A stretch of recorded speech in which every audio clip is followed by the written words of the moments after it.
Et oui, me voilà enfin de retour. Ça fait un petit moment quand même, hein. Mais tu sais ce que c'est, hein? La flemme. Enfin bon, je suis pas là pour raconter ma vie. J'imagine que t'es là pour entendre une nouvelle histoire. Eh bien, tu es au bon endroit. Mais avant de commencer, n'hésite pas à t'abonner. Et légende raconterait même que si tu t'abonnes à cette chaîne, ta vie serait beaucoup plus heureuse qu'auparavant. Oui. Après voilà, c'est une simple légende, mais je ne tenterai pas le diable à votre place. Cette introduction étant ma foi beaucoup trop longue, je te propose d'y aller. Notre histoire d'aujourd'hui s'ouvre sur visiblement un Peter Parker très peu efficace. C'est-à-dire que quand tu as modifié un grille-pain et cousu un costume en 8 ans, c'est discutable. Mais bon, on ne s'attardera pas là-dessus. Quoi qu'il en soit, il a été réveillé car aujourd'hui est un grand jour.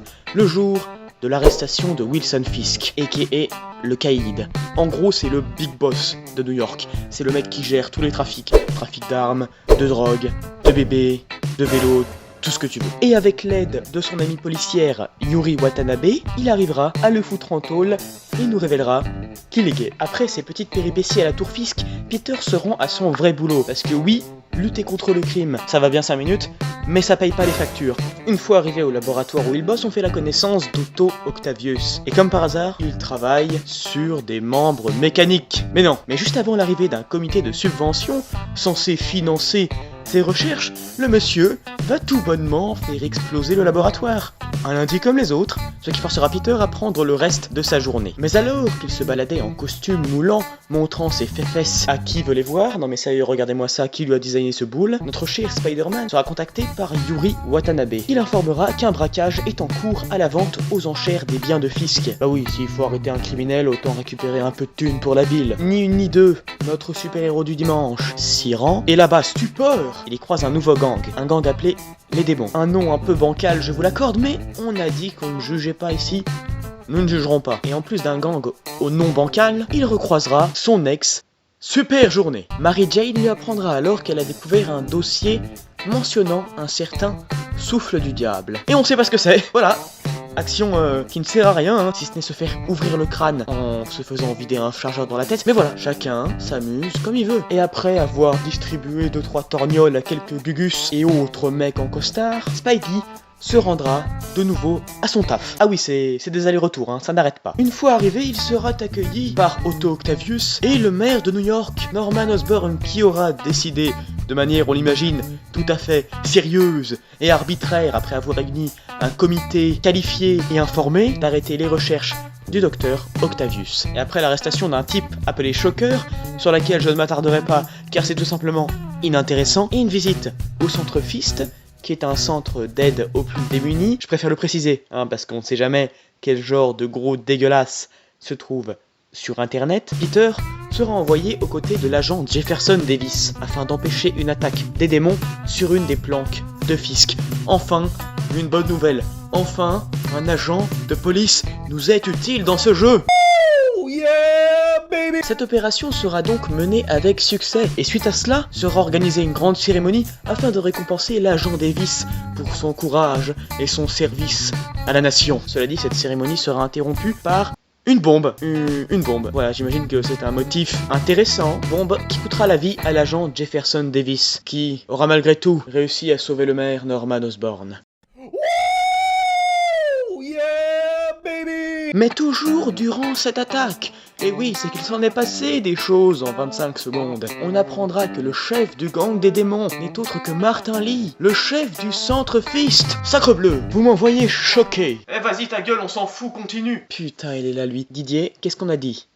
Tu es inutile. C'est ça, retourne dans ta niche. Et suite à une phase très chiante de gameplay avec MJ, on apprend que le souffle du diable était en fait un remède destiné à sauver Harry Osborn, le fils de Norman Osborn, atteint d'une maladie génétique. Oh la révélation! Enfin remède, bon il a quand même la fâcheuse tendance à tuer quiconque l'inhale, ce qui est assez problématique pour un remède. Mais pour une fois, MJ se rendra utile, car elle découvrira où est situé l'antidote.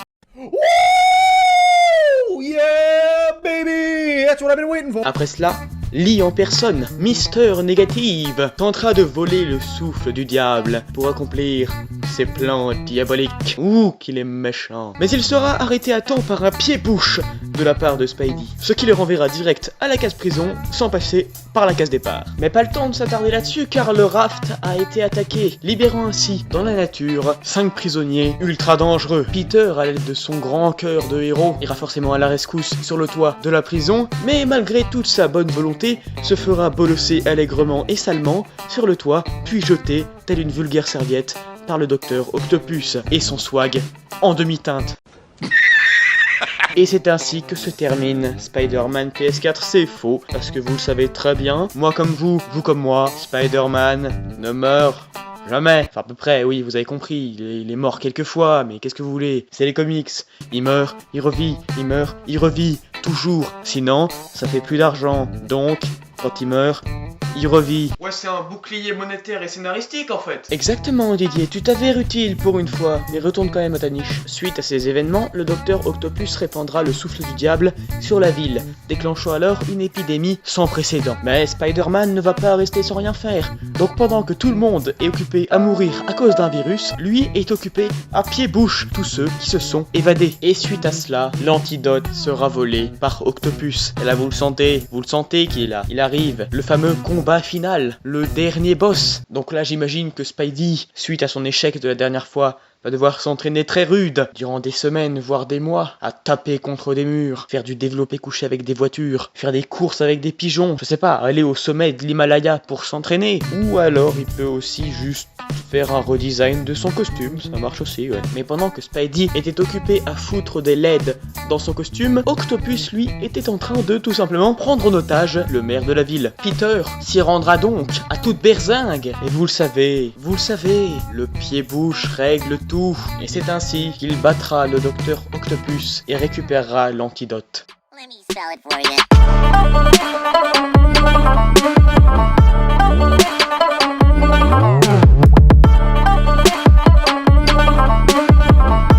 Why the hell didn't he tell me that before I put him in?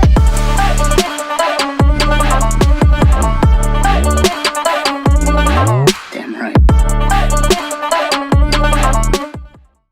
Mais vous sentez pas qu'il manque quelque chose là? Un petit quelque chose. On parle de Spidey là, oui. Il manque un mort. Bah oui, sinon c'est pas rigolo. Et c'est Tante May qui en fera les frais, hein. Elle a rien fait, mais bon, fallait bien que ça tombe sur quelqu'un. Tante May est infectée par le fameux virus et doit prendre l'antidote au plus vite, sous peine de mourir. Problème, si elle le prend maintenant, il n'y aura plus assez de doses pour tout le monde. Peter va donc devoir choisir volontairement de ne pas sauver Tante May, qui mourra alors sous ses yeux dans la joie et la bonne humeur. Et puis, certainement dû au choc émotionnel, hein, j'imagine, Peter prendra la décision de se remettre avec MJ. Voilà, je vous laisse juger par vous-même. Je vous balance l'info, vous en faites ce que vous voulez. Moi, en attendant, je m'en vais recueillir d'autres histoires afin de vous en conter toujours plus. Ça fait 8 fois que j'essaye de faire une prise pour dire au revoir, ça commence un peu à me péter les couilles, cassez-vous.